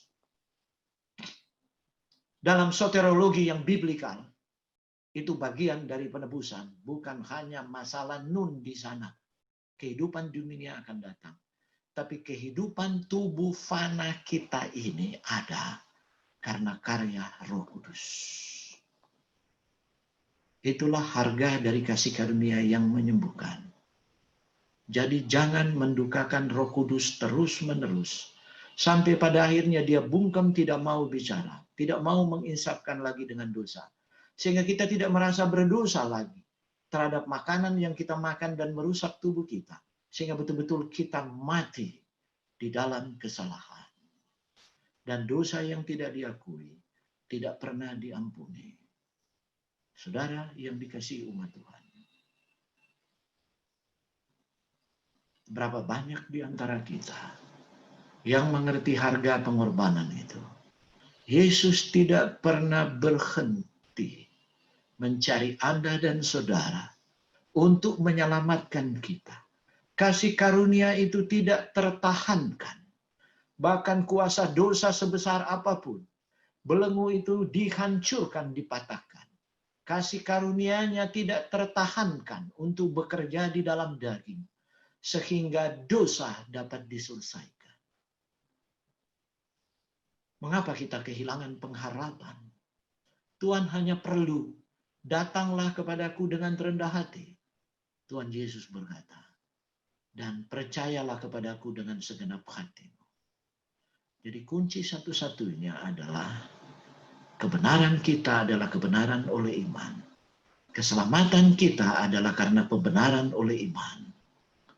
Jika kita berkata ya dan amin, Roh Kudus akan mengerjakan itu dalam hidup Anda dan saudara.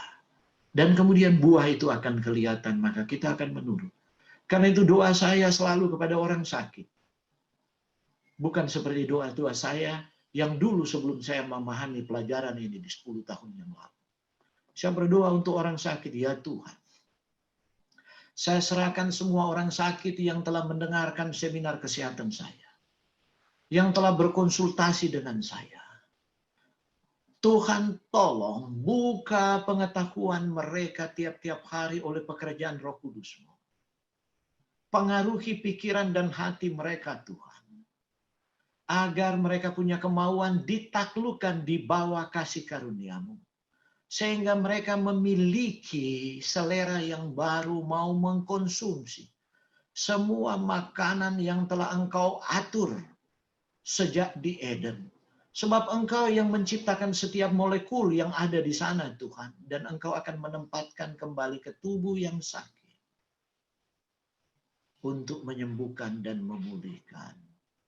Terima kasih Bapa, karena kasih karunia-Mu yang tidak terbatas bagi kami yang berdosa. Ampuni dosa kami. Jadi saudara, berbeda dengan doa-doa saya yang dulu, mau memaksa memerintah Tuhan untuk menyembuhkan. Tapi sekarang adalah, saya mohon Tuhan, Roh Kudus bekerja untuk mempengaruhi orang-orang sakit itu.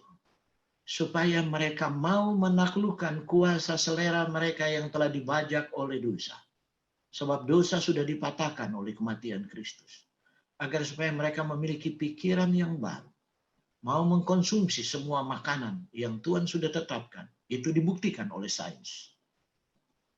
Di dalamnya ada antioksidan. Di dalamnya ada mikronutrien. Saya sudah bahas mikronutrien dan sistem imun untuk melawan COVID.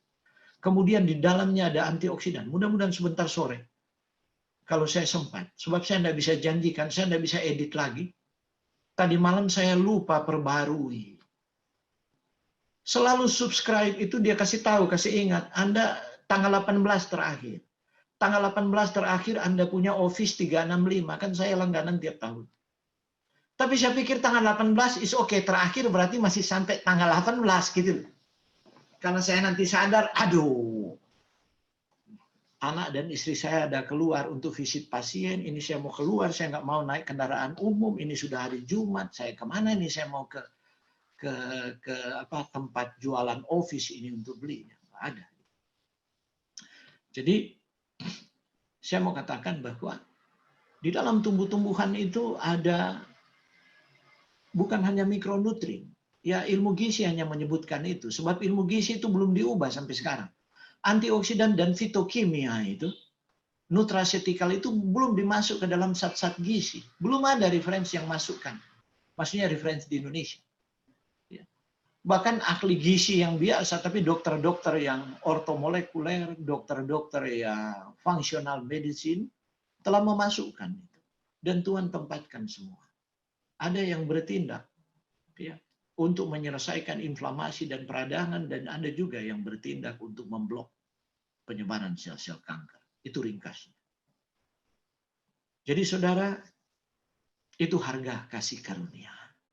Semuanya itu adalah kasih karunia yang disediakan Allah kepada kita manusia yang berdosa. Karena Ia Maha Tahu dan Ia Maha Mengasihi.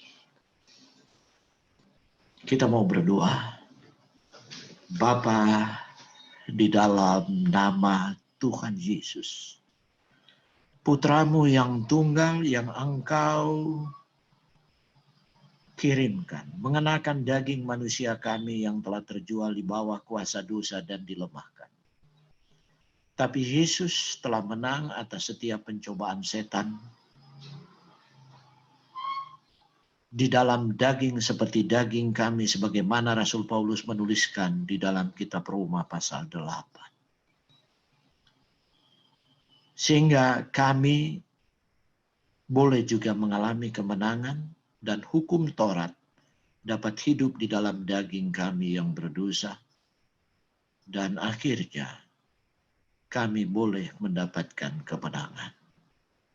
Terima kasih Bapa, karena kasih karunia-Mu yang melampaui akal dan pikiran kami. Bahasa manusia kami ya Tuhan tidak sanggup untuk menguraikannya lebih dalam.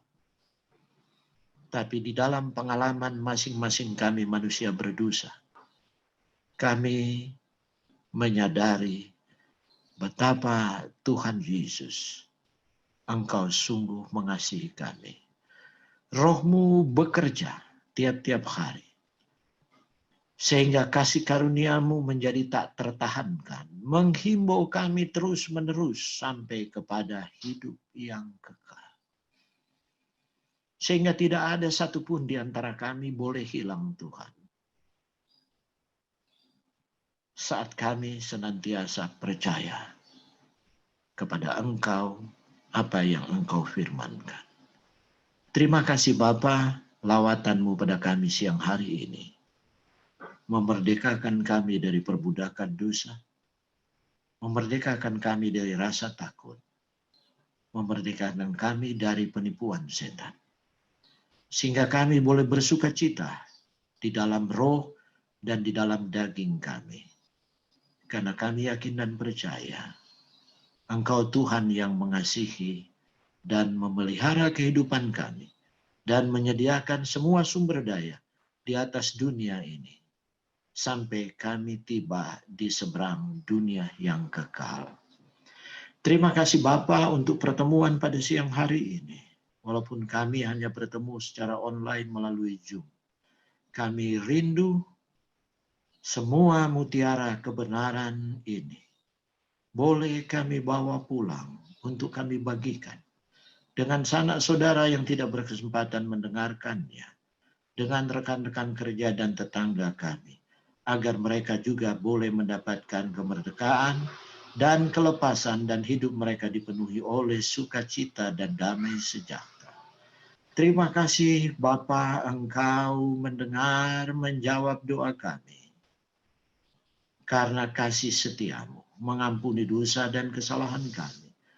Kami berdoa dan mengucap syukur hanya di dalam nama Yesus yang menjadi Tuhan, Juru Selamat dan Imam besar kami. Haleluya. Amin.